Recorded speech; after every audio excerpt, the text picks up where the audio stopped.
Bismillah. Assalamualaikum warahmatullahi wabarakatuh.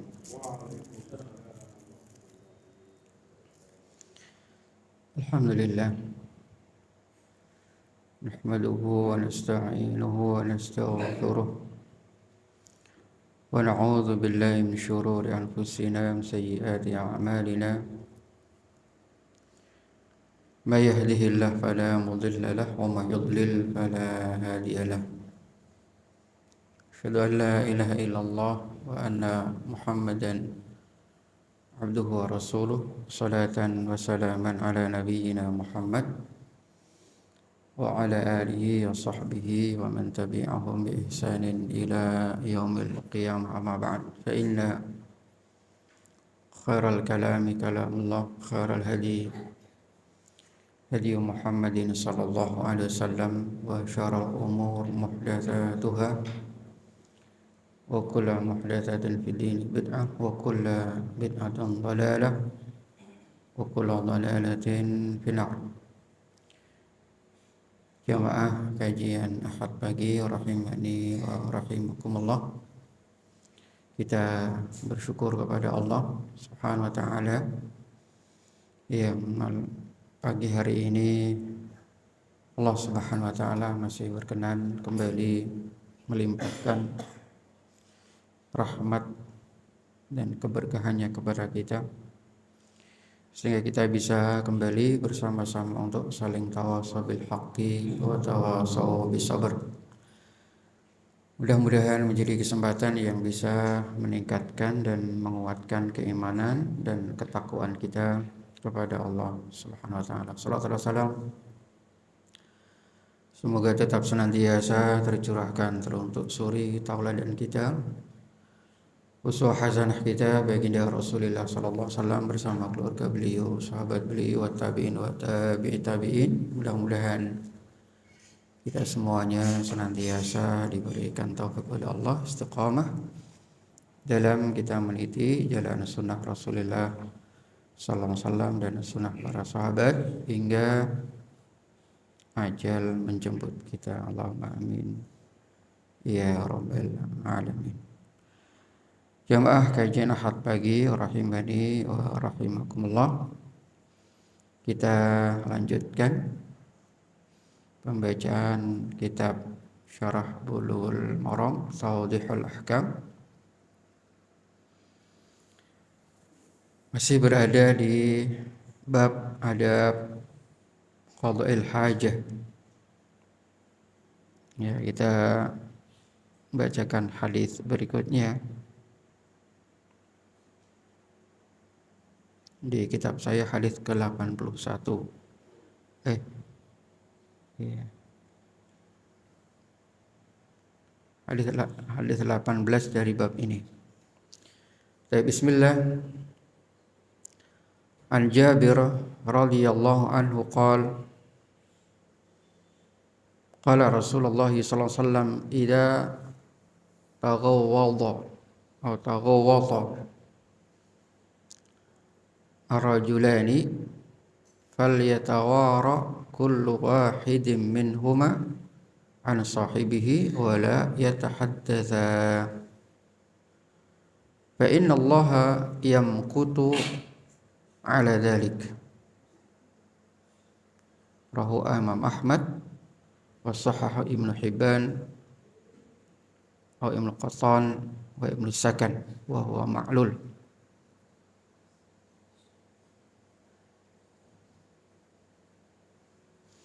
Kita terjemahkan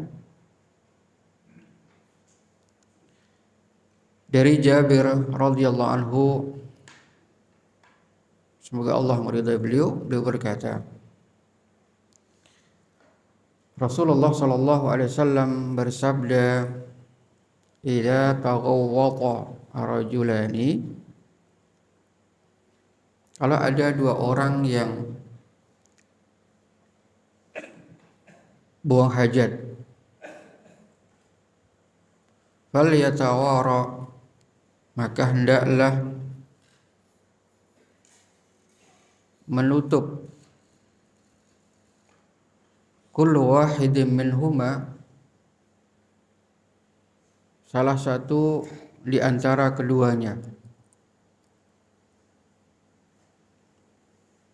an sahibihi, dari temannya.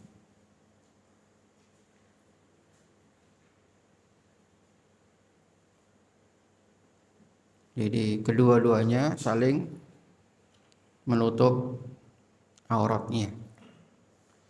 Wala yatahaddatsa, dan janganlah keduanya berbincang-bincang. Jangan ngobrol. Kenapa? Fa innallaha, karena sesungguhnya Allah Subhanahu wa taala yamqutu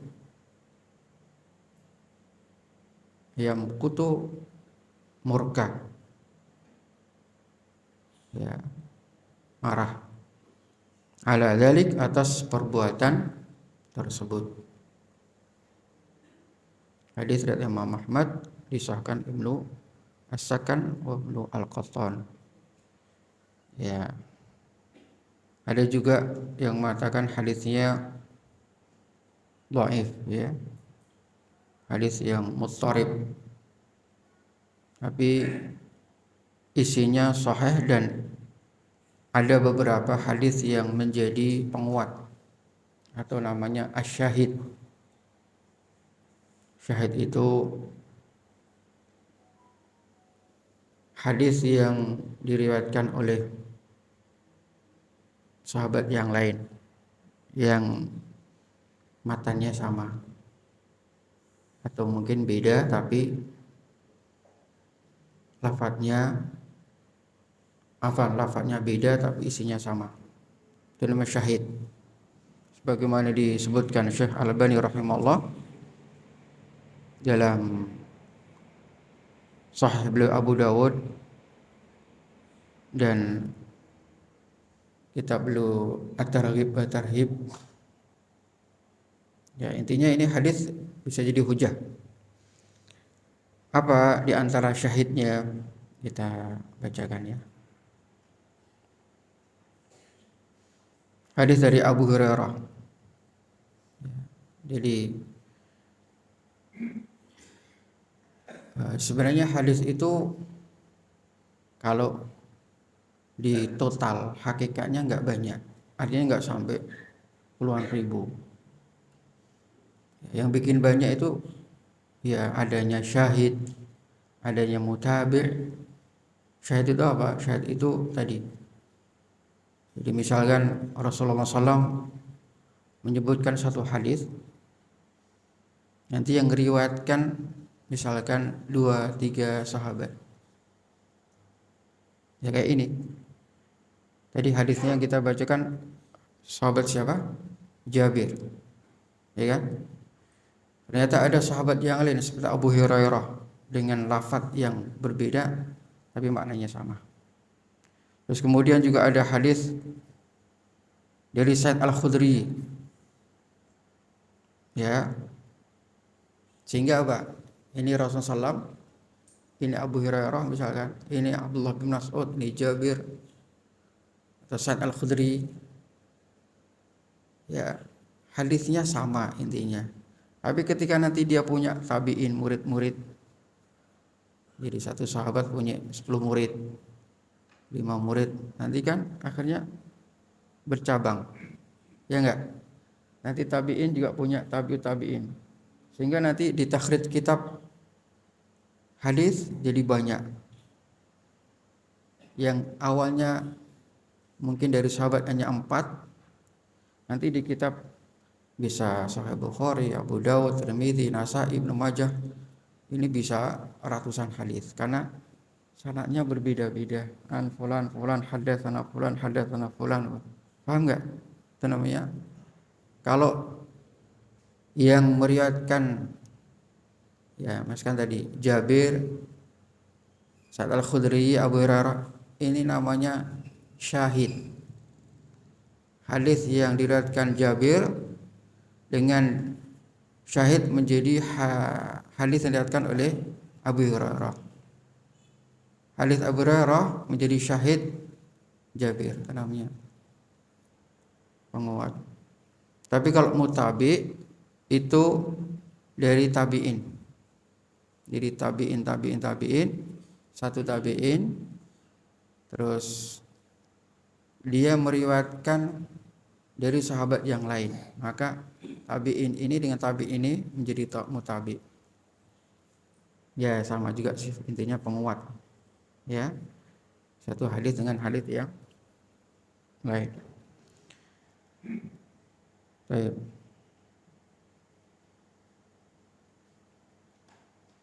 Nah ini hadis dari Sa'ad Al-Khudri, la yunajithnani ala ghaitihima yanzuru kullu wahidin minhuma ila aurati sahibihi fa inna Allah yamkutu ala dzalik. Ini yang diriwayatkan oleh Abu Sa'id Al-Khudri. Dia mengatakan tidak boleh dua orang saling berbincang-bincang pada saat keduanya buang hajat. Yang luru kullu wahidin minhuma ila aurata sahibi. Yang keduanya saling melihat aurat pada yang lain. Karena sungguhnya Allah murka terhadap hal tersebut. Jadi sini la yunaji.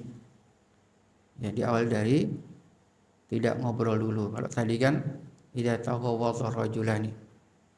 Dari Abu Hurairah, la yakhruju thnani minal ghaid. Jangan ada dua orang yang keluar menuju tempat buang hajat. Ya, fajlisani. Kemudian duanya duduk fayatahaddatsani kashifaini an auratihima. Keduanya sambil ngobrol dengan saling melihat aurat satu dengan yang lain. Fa innallaha yamqutu ala dzalik. Sungguhnya Allah murka dengan perbuatan hal tersebut. Ya. Jadi intinya apa? Hadis ini hadis yang sahih, bisa diamalkan. Kalau yang tadi yang awal tadi memang itu hadis dhaif, mudharib. Tapi karena ada hadis lain, ya syahid tadi, lihat Abu Sa'id Al-Khudri, Abu Hurairah, maka hadis Jabir bin Abdullah menjadi hadis yang terangkat, jadi hadis yang sahih.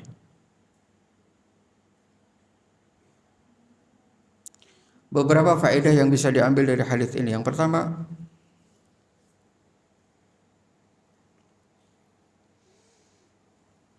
kata dua laki-laki itu artinya tidak hanya terbatas dua laki-laki, tetapi bisa juga mencakup kalangan wanita, sama aja hukumnya. Dan dua orang itu tidak menunjukkan apa? Hanya dua orang aja nggak boleh, apalagi 3, 4, ya tentu tidak, lebih tidak boleh, karena potensi untuk melihat aurat kepada yang lain lebih besar. Ya insya Allah kalau kita ini kayaknya kecil ya kemungkinan ya, kalau sampai melihat aurat yang lain. Tapi kalau kamar mandi berdampingan kan umum juga di kita gitu kan. Ya. Jadi kalau melihat aurat itu jelas nggak boleh. Yang kedua, ketika terjadi obrolan antara keduanya, maka nanti coba kita baca faedah setelahnya.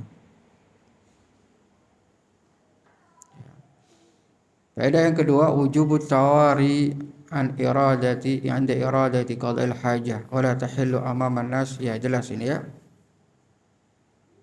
Wajib untuk menutup aurat. Rasulullah mengatakan la yanzuru rajulu ila aurati rajul wal mar'atu ilal mar'ati. Enggak boleh seorang laki-laki melihat auratnya laki-laki. Ya demikian pula juga seorang wanita enggak boleh melihat auratnya wanita. Apalagi laki-laki melihat aurat perempuan atau sebaliknya, tentu nggak boleh. Ini ijma, sepakat ulama, nggak boleh laki-laki melihat auratnya. Ya, aurat laki-laki dari pusar sampai lutut. Itu nanti ada pembahasan insya Allah, khusus di bab tentang hijab ya, insya Allah ada. Tapi ada dua hal yang di sini dilarang. Apa itu? Membuka aurat ya kepada orang lain. Yang kedua, berbincang-bincang. Kalau yang pertama tadi jelas ijma ulama nggak boleh, hukumnya haram melihat aurat laki-laki dengan. Yang kedua, berbicara apakah sampai haram atau tidak. Ya, kalau ya umumnya kita kan misalkan di tempat-tempat umum, kamar mandi yang apa itu, yang berdampingan ya, ngobrol atau berbincang-bincang, diskusikan sesuatu. Ya, ya itu hukumnya ulama mengatakan tidak sampai haram. Ya, tapi makruh. Ya kalau haram kan konsekuensinya dosa. Ini ketika qada hajat ya, ketika buang hajat. Nanti lain lagi ketika dalam posisi hanya di kamar mandi. Buang hajat itu ya BAB, baik kecil maupun besar. Ya. Bagaimana hukumnya ketika misalkan nyuci pakaian atau mandi atau mungkin berwudu? Ya, ini hukumnya lain lagi. Ini khusus qadaul hajat. Ketika BAB, maka ulama hampir sepakatlah. Maka nanti ada Imam Nawawi mengatakan hukumnya makruh berdasarkan sepakat ulama. Ya, ngobrol. Ya, ini konteksnya sih nggak harus antara dua kamar mandi ya.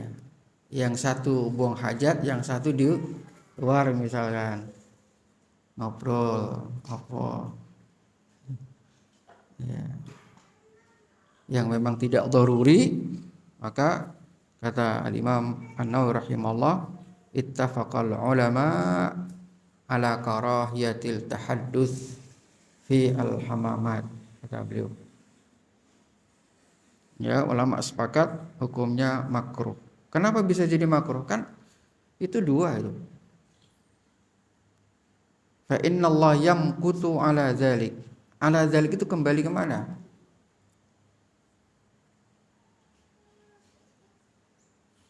Kenapa itu haram? Yang jelas kalau aurat tadi jelas berdasarkan hadis tadi. Ya, innallaha atau nahna misal ayangdur rajul ila aurati rajul wal nisa ila aurati nisa. Ya, dan ijma ulama. Ditambah lagi dengan lafaz innallaha yamqutu ala dzalik. Sesungguhnya Allah murka. Apa arti yamqutu dengan yaghdhabu? Para ulama menjelaskan yamqutu itu lebih keras. Ya, kan ada yaghdhab, ada yaskhab, ada yamqut. Dan Allah punya sifat ini, tiga-tiganya. Allah bisa marah, bisa murka, bisa yamqut. Yamqut ini kata ulama asyaddu minal ghadab. Lebih keras. Marahnya yo marah tenanan gitu. Tapi tentu jangan dibayangkan marah Allah seperti marah manusia, enggak. Karena tentu laisa kamitslihi syai'un wa huwas samiul basir. Ya. Nah, dari situ, dari anallah yamkutu ala dzalik menjadi salah satu penguat haramnya seorang melihat aurat orang lain. Selain tadi hadis dengan ijma ulama. Sekarang permasalahannya, sesungguhnya Allah murka dengan itu. Kenapa kok murkanya? Kan dua-duanya harusnya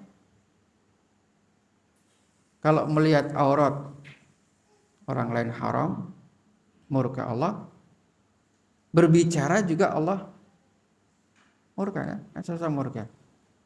Tapi kenapa ulama kemudian meringankan hukum apa? Berbicara. Yang mereka tidak mengatakan sampai haram.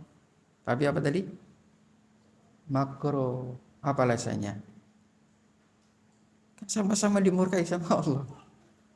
Yamkutu ala dzalik harusnya dua-duanya dong. Masa cuma satu? Buka aurat dengan orang lain sama berbicara. Nah, ini dikecualikan oleh ijma' ulama, juga dinukilkan oleh Imam Asy-Syaukani rahimahullah fi Kitabul Nailul Awtar. Jadi belum mengatakan ajma'ul ulama ya ala karahati tahadduts wa laisa bitahrim. Kama yuharramu nadhatul aurah atau nadhatul auratil akharin. Kata belum ulama sudah ijma' untuk bertahaddus itu ya hukumnya hanya batas makruh. Tidak seperti ijma' haramnya melihat aurat kepada orang lain. Ya.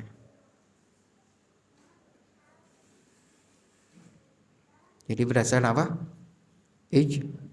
Ijma' ulama yang menurunkan, tidak menyamakan antara melihat aurat orang lain dengan ngobrol atau berbicara. Allah a'lam bishawab. Ya, itu khusus apa? Khusus ketika buang hajat, ya. Kalau tadi misalkan ada yang pas nyuci atau pas mungkin tempat wudunya di situ atau mandi, ya, atau pas bersih-bersih. Nah, itu para ulama ya pendapat yang rajih, yang kuat, termasuk fatwanya Syekh ulama Saudi, Syekh Shalih Fauzan. Syekh Shalih Fauzan sampai mengatakan ketika ditanya, "Syekh, gimana berbicara di kamar mandi?" Ya, ketika tidak buang hajat, apakah bisa dikiaskan dengan buang hajat? Kata beliau, "Amma qadul hajat fa haram." Ketika apa itu buang hajat makruh, enggak boleh. Yang lainnya misalkan tadi nyuci atau wudu, la yuqas alaih, enggak bisa dikiaskan. Kenapa? Kembali ke hukum asal. Karena hadis tadi konteksnya apa? Idza taghawwata. Kalau ada dua orang laki-laki yang AB atau buang hajat, tidak umum ketika berada dalam kamar mandi, maka para ulama ya Syekh bin Baz, Syekh Al-Utsaimin rahimahullah dan ulama yang lain mereka mengatakan, adapun kalau posisi di kamar mandi selain qadhul hajat, maka kembali ke hukum asalnya. Boleh, mubah. Cuma mereka juga menyarankan lebih baik, lebih utamanya apa?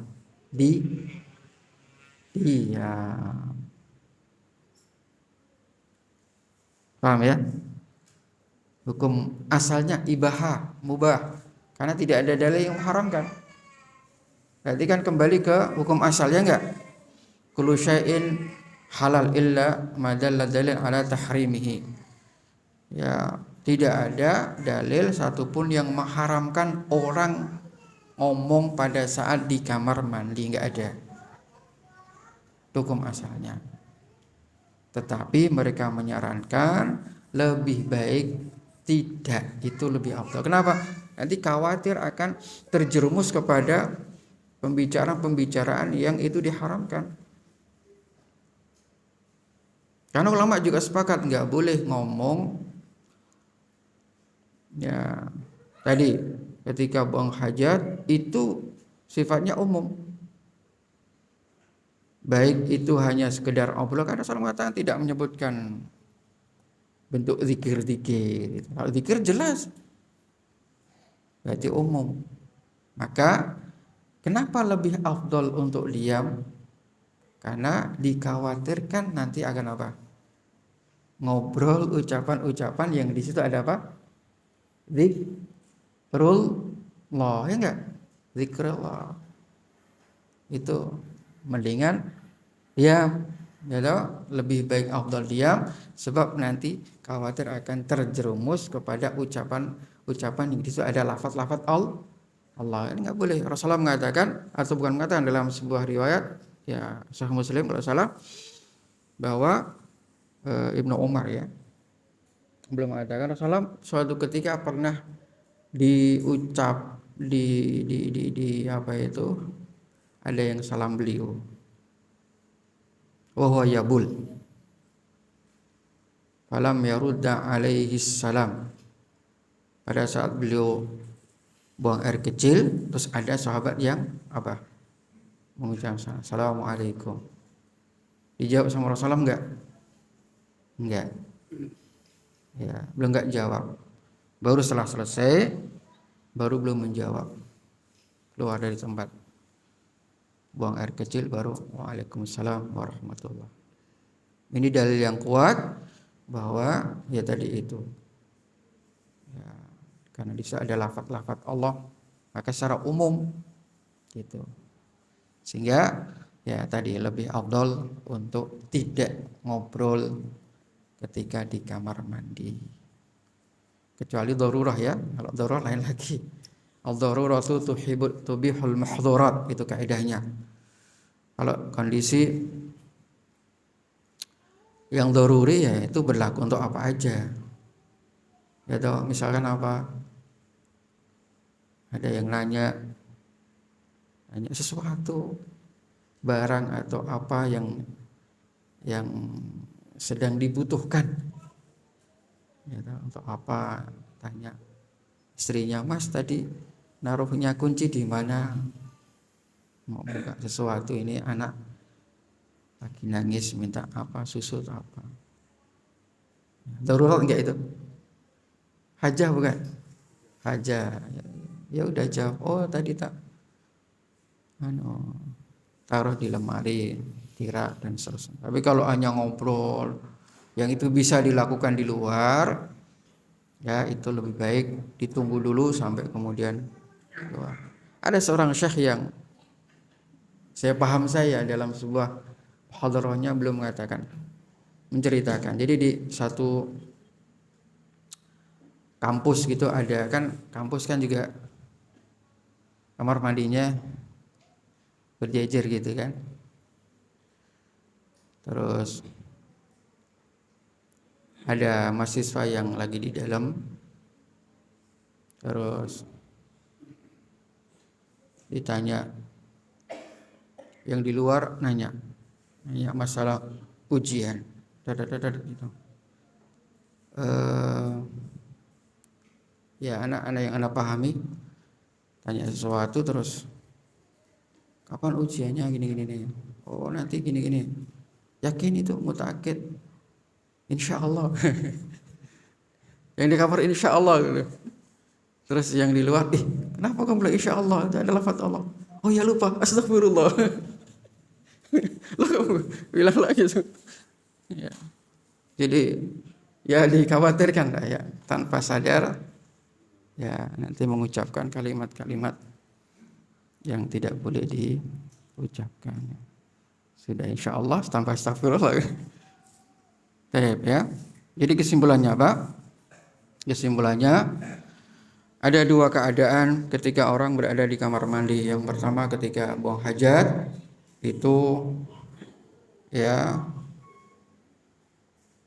ketika BAB kata Imam Nawawi, ittifaq ulama makruh untuk berbicara. Adapun selain itu, itu hukumnya mubah, boleh, tapi afdolnya ditinggalkan supaya tidak terjatuh ke dalam jadi ucapan-ucapan yang terlarang. Ini Syekh bin Baz juga, idza da'atil hajat la fala ba'sa. Fa illam tadul hajah tarkuhu aula, kata beliau. Kalau ada hajah ya boleh, kalau enggak lebih baik ditinggalkan. Baik.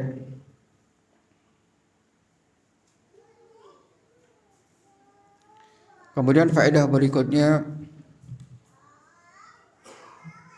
tentang sifat, ya ini tambahan faedah.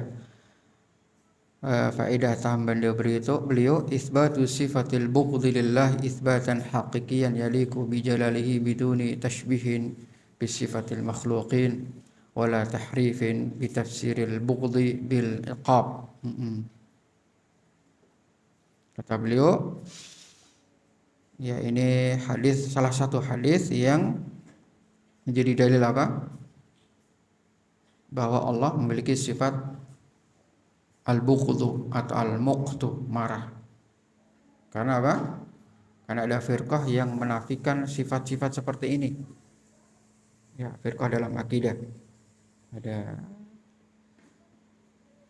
di awal-awal Asy'ariyah, Mu'tazilah. Ya, mereka ingin mensucikan Allah dengan apa? Dengan seolah-olah ya bahwa Allah nggak punya sifat marah, karena itu kekurangan, kata mereka. Masa Allah Rahman Ar-Rahim punya sifat bughd wal muqt, kan bertentangan. Bughd wal muqt itu sifat makhluk. Yang marah, murka itu makhluk. Masa Allah? Nah, itu alasannya akal. Ya. Ya, Mu'tazilah memang, ya Mu'tazilah kan firqah yang aqlaliyah. Mu'tazilah kan firqah yang didasarkan apa? Ya, didominasi oleh dasar akal. Itu Mu'tazilah ya. Siapa? Wasil bin Atha ya. Yaitu insyaallah di masalah akidah. Muridnya Hasan Basri yang i'tazala, karena memang lebih mengedepankan akal. Ya, filsafat. Makanya di abad keberapa? Ketiga atau berapa? Hasan Basri ya. Sahabat ya. Inginnya mensucikan Allah, tetapi justru mereka terjatuh ke dalam hal yang tidak benar. Bagi kita, maka ada satu kaidah untuk sifat Allah. Yang ini pernah saya masih ingat sekali, ini pernah saya dapatkan dari guru ya ketika di Libya, namanya Dr. Asabti, mengajar ya tafsir, tapi pernah berikan kita kaidah. Kaidahnya bahwa ketika Allah punya sifat ya, atau isbatu ma asbatallahu li nafsihi wa rasuluhu wa nafyu ma nafallahu anhu wa rasuluhu. Artinya kita wajib menetapkan semua sifat nama yang Allah tetapkan untuk dirinya sendiri dan yang ditetapkan oleh Rasulullah SAW. Dan kita wajib untuk menafikan semua sifat nama yang Allah nafikan untuk dirinya sendiri dan yang dinafikan oleh Rasulullah SAW. Begini cara mengisbatkan, misalkan kalau Allah memiliki sifat, maka fa inna lillahi sifatan haqiqiyatan taliqu bi jalalihi wala tushbihu sifatal makhluqin. Ya, itu kaidah yang bisa kita jadikan pemahaman patokan. Kalau Allah itu punya satu sifat, maka sifatnya hakiki, bukan majazi. Yang itu sesuai dengan keagungan Allah. Semua sifat Allah itu hakiki, kata beliau. Tapi tentu sesuai dengan kemuliaan Allah. Wala tushbihu sifatal makhlukin, dan tidak menyerupai sifat makhluknya. Terapkan saja. Lillahi ghadabun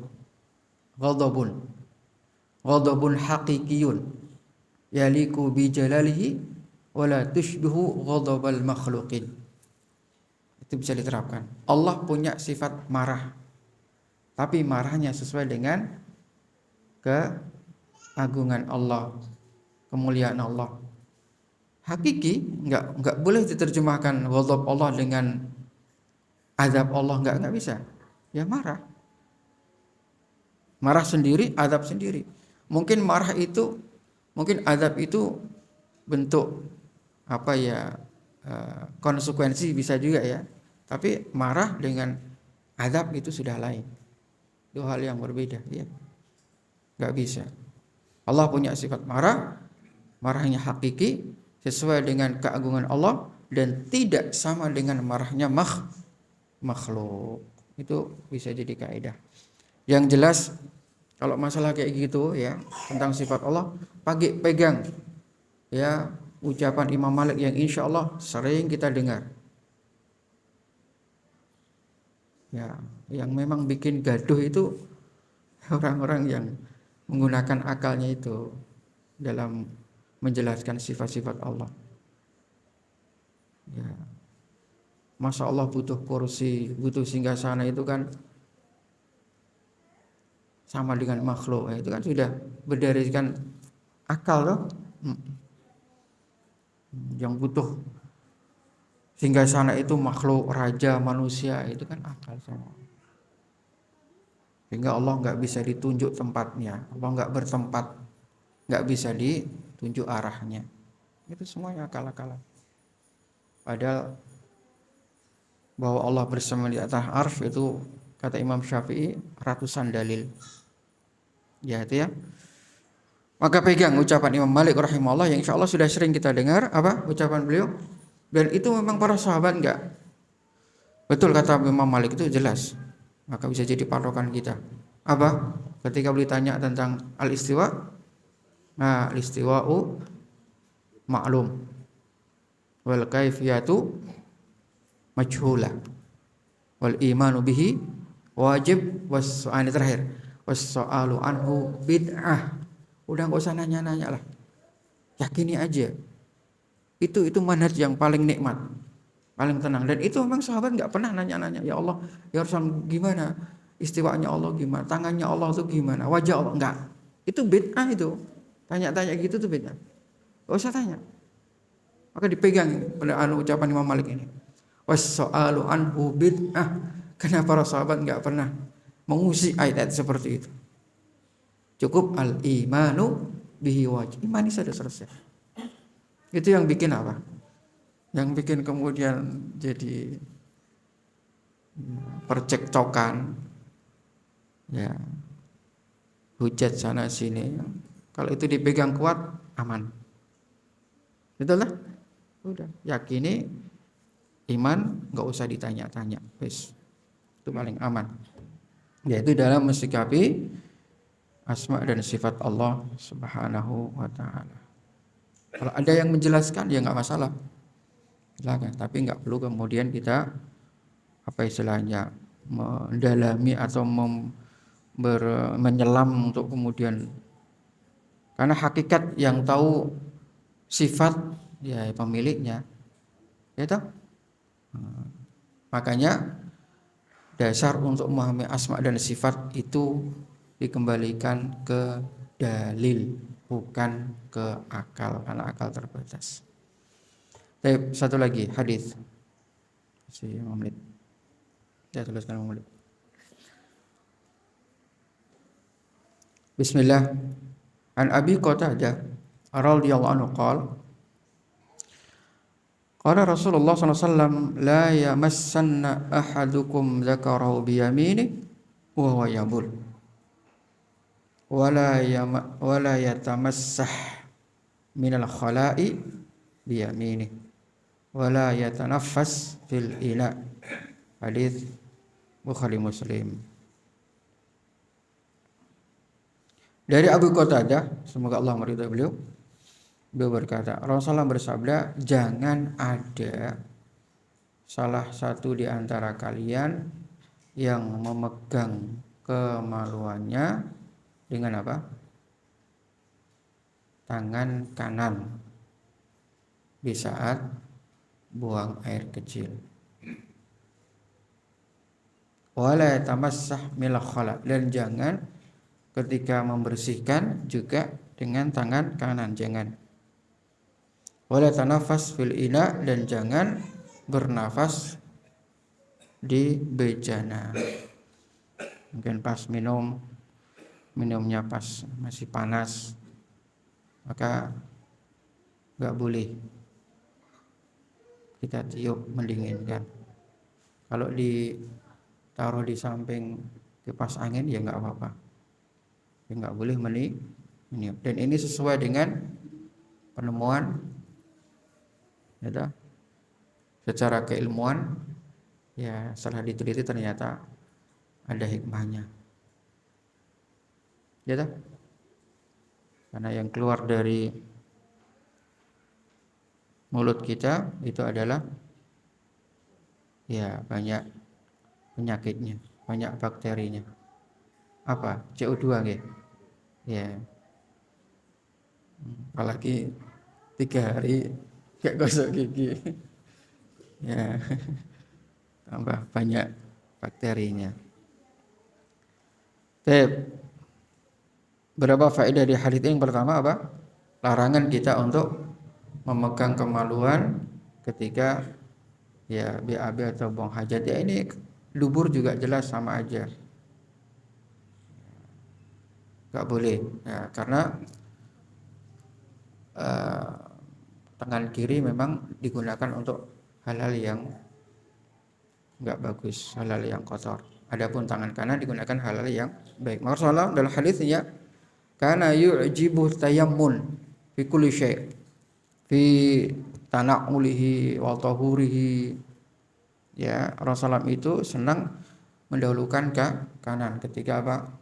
Pakai sendal, pakai pakaian, dalam bersuci, ya, wudu, mandi itu kan diawali dengan kanan. Nyisir itu juga senangnya kanan. Ya. Ya, adapun yang kiri sampai saya ingat Syekh bin Baz rahimahullah. Ya, beliau itu sampai saya ingat ya, berfatwa kalau bisa kalau memungkinkan sampai gosok gigi pun kalau bisa pakai tangan kiri. Pakai tangan kiri. Ya mungkin agak susah juga kalau belum terbiasa. Karena itu kan kotoran. Tapi ya kalau udah terbiasa insyaallah jadi mudah. Dan awalnya agak ya itu ya ini adab ya, enggak sampai kemudian kalaupun tangan kanan haram ya enggak sampai. Ini sebagai bentuk adab-adab afdolnya begitu. Allah alam bissawab. Yang kedua, larangan untuk ini juga tentu berlaku untuk wanita, laki-laki sama aja, bersuci, memegang kemaluan pada saat hajah, qadhul hajah. Dah. Tentu ini keharamannya haram, ulama menyebutkan bukan sampai haram ya. Enggak. Meskipun dalam mazhab Al-Zahiri Abu Dawud mengatakan sampai haram. Jadi memang Abu Dawud itu saya kasih info ya. Sebenarnya ada satu mazhab yang sebenarnya juga ilmunya luar biasa. Ibnu Hazm. Nama kitabnya Al-Muhalla. Ya. Ini mazhab yang Ibnu Hazm itu diakui kecerdasan para ulama. Maka disebut dengan mazhab Al-Zahiri. Murid-muridnya atau pengikutnya ada Abu Daud Al-Zahiri. Ya, itu cerdas yang luar biasa, cuma ya tidak setenar dengan empat mazhab. Tapi diakui oleh para ulama. Salah satu di antara beliau ya menyolok beliau nggak mau pakai kias. Padahal 4 ulama fuqaha ini pakai kias, beliau nggak mau. Tapi setiap ada masalah yang itu para ulama 4 mazhab ini pakai kias, sama Imam Abu Dawud, Ibnu Hazm ini bisa menjelaskan hukumnya yang nggak jauh beda, tapi nggak pakai kias. Saking cerdasnya. Ya kalau antum pengen ya dari kitab Muhallah itu, kitab rujukan, kitab induk mereka itu. Nah, disebut dengan mazhab al-Zahiri karena memang mereka pengennya teks-teks. Zahiri kan teks, kias itu kan konteks. Jadi mengkiaskan itu menyamakan satu masalah dengan masalah yang sudah ada hukumnya, tapi dari maknanya. Bukan teksnya, berarti apa? Kontak ya, makna di dalamnya itu. Apa itu namanya? Nah, bahasa Indonesianya. Lawannya tekstual itu apa? Yes, lawannya redaksional, Pak. Kontak ya. Ya, kalau mazhab Zuhri itu memang redaksional, tekstualnya. Kalau teksnya seperti itu sudah. Jadi nggak usah pakai kias. Kias itu kan makna yang tersirat ya. Itu kias ya. Memang cerdas. Maka beliau mengatakan ya dengan pemahaman beliau ini adalah larangan yang sifatnya sampai menghasilkan hukum haram. Ini megang kemaluan dengan tangan kanan, bersihkan dengan tangan itu haram. Berarti kalau melakukan dosa. Kalau jumhur enggak. Ini sebatas makruh saja. Karena litanzih. Tanzih itu ya untuk tadi itu hanya keafdoliyat, keutamaan saja. Utamanya itu. Karena yujibu tayammun itu kan Rasulullah mencintai gitu ya. Jadi tidak kemudian mengharuskan. Yujibu itu ta'ajub. Rasul ta'ajub dengan hal-hal yang beliau lakukan dengan kanan. Jadi tidak kemudian ada larangan kalau nanti pakai dilakukan nanti ancamannya seperti ini tidak ada. Hanya beliau ta'ajub, senang menggunakan tangan kanan dalam hal yang baik. Ya begitulah ya khilaf ulama. Ya kalau yang ingin mazhab Zahiri haram ya monggo silakan dari tekstual atau redaksional. Tapi jumhur mengatakan itu makruh, maka tentu lebih baik ditinggalkan. Demikian yang bisa Anda sampaikan, mudah-mudahan manfaatnya. Insyaallah kita sambung di kesempatan yang lain. Subhanakallah bihamdika asyhadu an la ilaha illa anta astaghfiruka wa atubu ilaik. Assalamualaikum warahmatullahi wabarakatuh.